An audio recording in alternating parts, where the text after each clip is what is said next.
ಈ ಕೆಲವು ಪತ್ರಿಕೆಗಳಲ್ಲಿ ಮತ್ತು ಮಾಧ್ಯಮ ಮತ್ತು ದೃಶ್ಯ ಮಾಧ್ಯಮದಲ್ಲಿ ಈ ಒಂದು CDP ಮ್ಯಾಪ್ ತಯಾರು ಮಾಡೋ ವಿಚಾರವಾಗಿ ಕೆಲವು ವ್ಯಕ್ತಿಗಳು ಆ ಜಮೀನ್ದಾರರಿಂದ ಆ ಒಂದು CDP ಮ್ಯಾಪಿಂದ ಹೊರಗೊಳಿಸ್ತೀವಿ, ಇಲ್ಲ ಅದರಿಂದ ಅಕ್ವಿಷನ್ ಆಗುತ್ತೆ, ಅದ್ರ ಬಗ್ಗೆ ಹಣಕಾಸನ್ನ ಕೊಡಿ ಅಂದ್ಬಿಟ್ಟು ಕೆಲವರು ಹತ್ರ ಆರೋಪ ಮಾಡಿದರು. ಆ ವಿಚಾರವಾಗಿ ಅವ್ರು ಸ್ಪಷ್ಟನೆಯನ್ನು ಕೊಟ್ಟರು. ಶಾಸಕರು ಸ್ಪಷ್ಟನೆ ಕೊಡಬೇಕಾದ್ರೆ ಒಬ್ಬ ಜನಪ್ರತಿನಿಧಿ ಹತ್ರಕ್ಕೆ ಸರ್ವೇಸಾಮಾನ್ಯವಾಗಿ ಜನಸಾಮಾನ್ಯ ಬರೋದು ಸರ್ವೇಸಾಮಾನ್ಯ. ಸೊ ಆ ನಿಟ್ಟಿನಲ್ಲಿ ಶಾಸಕರ ಹತ್ರ ಬಂದಂಥ ಒಂದು ಅಹವಾಲನ್ನ ಒಂದು ಪತ್ರಿಕಾ ಮಿತ್ರರ ಜೊತೆ ಅವರು ಹಂಚಿಕೊಂಡ್ರು. ಈ ಥರ ಯಾವುದೇ ಒಂದು ಇದಕ್ಕೆ ಕಿವಿಗೊಡಬೇಡಿ, ಅಕಸ್ಮಾತ್ ಒಂದು ಪಕ್ಷ ಅಕ್ವಿಷನ್ನು ಅಥವಾ ಇಂಡಸ್ಟ್ರಿ ಪರ್ಪಸ್ಗೆ ಅವರ ರಿಸರ್ವ್ ಕೂಡ 4 ಪಟ್ಟು ಹಣವನ್ನು ಕೊಡಬೇಕಾಗುತ್ತೆ.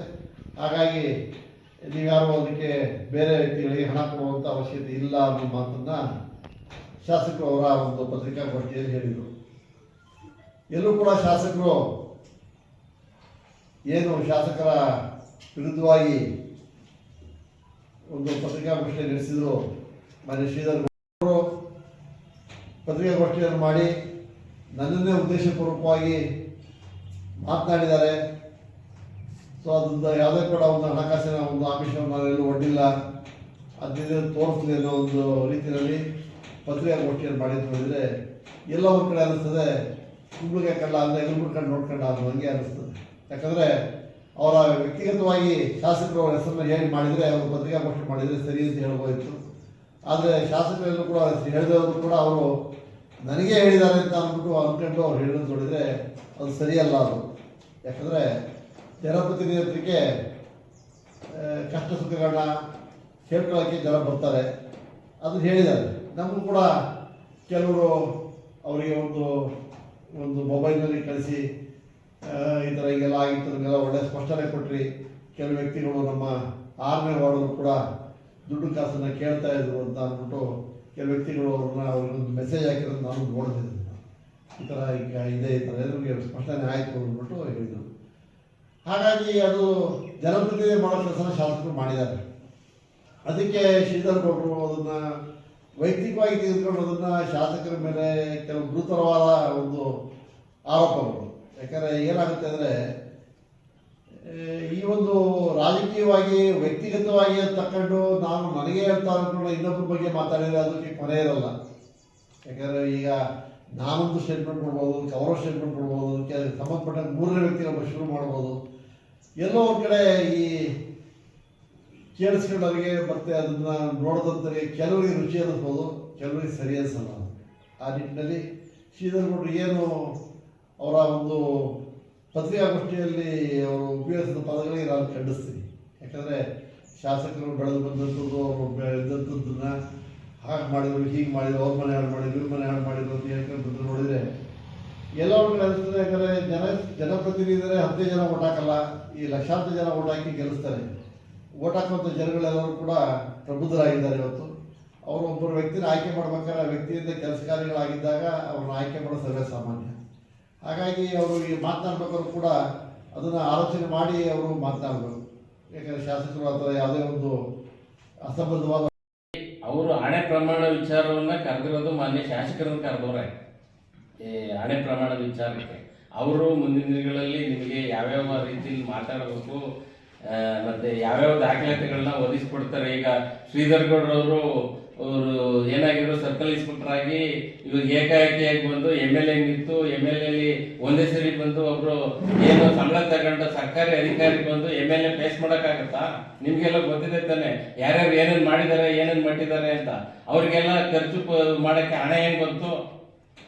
ಒಬ್ರು ಅಧಿಕಾರಿ ಒಬ್ರು ಸರ್ಕಲ್ ಇನ್ಸ್ಪೆಕ್ಟರ್ ಆಗಿ ಬಂದು MLA ಫೇಸ್ ಮಾಡ್ತಾರೆ ಅಂದ್ರೆ ಹೆಂಗ್ ಬರುತ್ತೆ? ಇವ್ರ ಮೇಲೆ ಮಾತ್ರ ಕಮಿಷನ್ ತಗೋತಾರೆ. ಇವರು MLA ಬರೋದಕ್ಕಿಂತ ಮೊದಲು ಬೆಂಗಳೂರಿನಲ್ಲಿ ಕಮಿಷನ್ ವ್ಯವಹಾರ ಮಾಡ್ತಿದ್ರು, ಅವ್ರ ಹತ್ರ ಇವ್ರ ಹತ್ರ ಮಾಡ್ತಿದ್ರು ಅಂತಾರಲ್ಲ. ಇವ್ರು ಎಲ್ಲಿದ್ರು ಅವಾಗ? ಮುಂಜಾನೆ 89ಕ್ಕಿಂತ ಮೊದಲು ಇವ್ರು ಎಲ್ಲಿದ್ರು? ಶ್ರೀಧರ್ ಗೌಡರು ಇವ್ರೇನ್ ಕೆಲಸ ಮಾಡ್ತಾ ಇದ್ರು ಅದನ್ನ ನೋಡಕ್ಕೆ ಅವರು ಅದನ್ನು ತಿಳ್ಕೊಬೇಕಾರಲ್ಲ. ಹಣೆ ಪ್ರಮಾಣದ ವಿಚಾರದಲ್ಲಿ ನಮ್ಮ ನಾಯಕರು ಬಂದು ಮಾತಾಡ್ತಾರೆ, ಅದ್ರ ಬಗ್ಗೆ ನಾವೇನು ಮಾತಾಡಲ್ಲ. ಅಲ್ಲ ಅವ್ರೇನು ಕೃಷಿಕರ ಕೈಗಾರಿಕೆ ಅಣ್ಣೇಗೌಡರು ಯಾವತ್ತಿನಿಂದ ಇದ್ರು, ಹೆಂಗಿದ್ರು ಅನ್ನೋದನ್ನ ನೀವೇ ತಿಳ್ಕೊಂಡ್ರೆ ಗೊತ್ತಾಗುತ್ತೆ ಸರ್. ಅವರೇನು ಜಮೀನ್ದಾರರೇ, ಅವರು ಕೃಷಿಕರೇ, ಅವರೇನು ಸಣ್ಣ ಪುಟ್ಟ ಕುಟುಂಬದಿಂದ ಬಂದವರಲ್ಲ. ಗೊತ್ತಾಯ್ತಾ?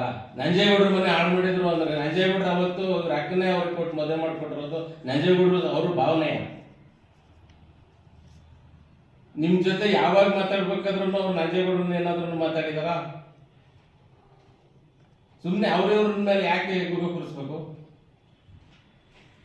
ಇವ್ರಿಗೆ ಏನ್ ಬೇಕೋ ಅದನ್ನ ಮಾತಾಡ್ಕೊಳ್ಳಿ. ಅನ್ನಿಸ್ಬಿಟ್ಟು ಆ ಥರ ಯಾವುದೇ ಒಂದು ಅಸಂಬದ್ಧ ಪದಗಳನ್ನ ಮುಂದಕ್ಕೂ ಕೂಡ ಉಪಯೋಗಿಸಬಾರ್ದು. ಏನು ಉಪಯೋಗಿಸಿದ್ರೆ ಅದನ್ನು ಸರಿಪಡಿಸ್ಕೋಬೇಕು ಅಂದ್ಬಿಟ್ಟು ನಾನು ಅದನ್ನು ಪತ್ರಿಕೆ ಬಗ್ಗೆ ಕೇಳಲಿಕ್ಕೆ ಇಷ್ಟಪಡ್ತೀನಿ. ಎಲ್ಲ ಮಾಧ್ಯಮ ಮಿತ್ರರೇ, ಎ ಮಂಜು ಅರ್ಕಲೂಡಿಗೆ ಪಾದಾರ್ಪಣೆ ಮಾಡಿದ್ದು 89ರಲ್ಲಿ. 89ರಲ್ಲಿ ಪಾದಾರ್ಪಣೆ ಮಾಡಿದಾಗಲಿಂದನೂ ನಾವು ಅವ್ರ ಜೊತೆನೇ ಬೆಳೆದು ಬಂದಿದ್ದೀವಿ. ಅವರ ಗುಣಲಕ್ಷಣಗಳು, ಅವರ ನಡವಳಿಕೆಗಳು, ಅವುಗಳನ್ನು ಎಲ್ಲರೂ ತಿಳ್ಕೊಂಡಿರ್ತಕ್ಕಂಥ ಈ ಕ್ಷೇತ್ರದ ಜನತೆ ಅವ್ರನ್ನ 4 ಸರಿ MLA ಮಾಡಿದ್ದಾರೆ, 1 ಸರಿ ಮಿನಿಸ್ಟರ್ ಮಾಡಿದ್ದಾರೆ.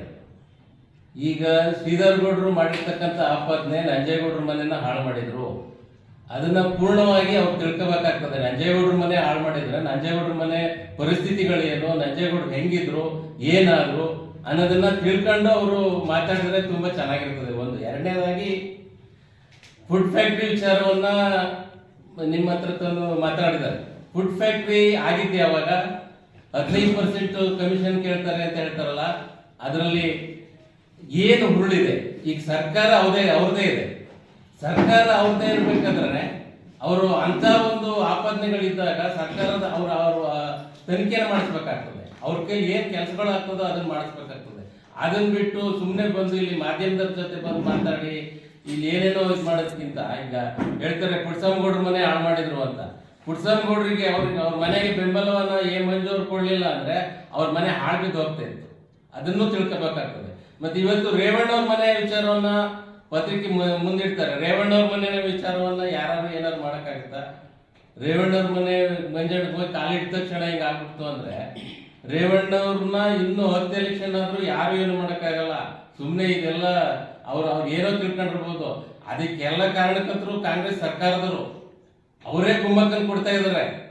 ಅವ್ರ ಕುಮ್ಮಕ್ಕನ್ನು ಅವ್ರದನ್ನ ಅವ್ರು ಹೇಳ್ಕೊಳ್ಳೋದನ್ನೇ ಮಂಜಣ್ಣನ ಮೇಲೆ ಈ ತರ ಗುಬೆ ಕೂರಿಸೋದು ಸರಿಯಿಲ್ಲ. ಶ್ರೀಧರ್ ಗೌಡರು ಮಾತಾಡ್ಲಿ, ಅವರು ಅಭಿವೃದ್ಧಿ ಅಂತ ಕೆಲಸವನ್ನ ಕೊಂಡೋಗ್ಲಿ. ಸರ್ಕಾರ ಕಾಂಗ್ರೆಸ್ ಸರ್ಕಾರ ಇದೆ. ಜನ ಎ ಮಂಜು ಅವ್ರಿಗೆ ಅವ್ರನ್ನ ಬೆಂಬಲಿಸಿ ಅವ್ರನ್ನ ಇಷ್ಟು 1000 ಓಟ್ಗಳಿಂದ ಗೆಲ್ಸವ್ರೆ ಅಂದ್ರೆ ಅವರು ಕಾಂಗ್ರೆಸ್ ಪಕ್ಷದ ಅಭ್ಯರ್ಥಿಯಾಗಿ ಎಷ್ಟು ಓಟನ್ನು ತಗೊಂಡವ್ರೆ ಅನ್ನೋದು ಅವ್ರಿಗೆ ಗೊತ್ತಾಗ್ಬೇಕಲ್ಲ. ಆ ರೀತಿ ಏನಾದ್ರೂ ಮಂಜಣ್ಣ ಕೆಲಸನೇ ಮಾಡಿಲ್ಲ ಅಂದ್ರೆ ಜನ ಓಟ್ ಹೆಂಗ್ ಹಾಕ್ತಾರೆ?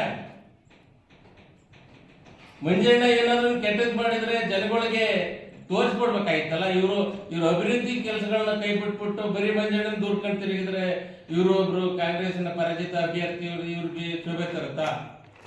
ಇವರು ಮುಂದಿನ ದಿನಗಳಲ್ಲಿ ಬೆಳೆಯಕ್ಕೆ ಹೋಗುತ್ತಾ? ನಾನು ಯಾವ ರೀತಿ ಮಾತಾಡ್ತೀನಿ ಅದು ನಾನು ಒಳಗಿರೋದನ್ನ ತೋರಿಸ್ತದೆ.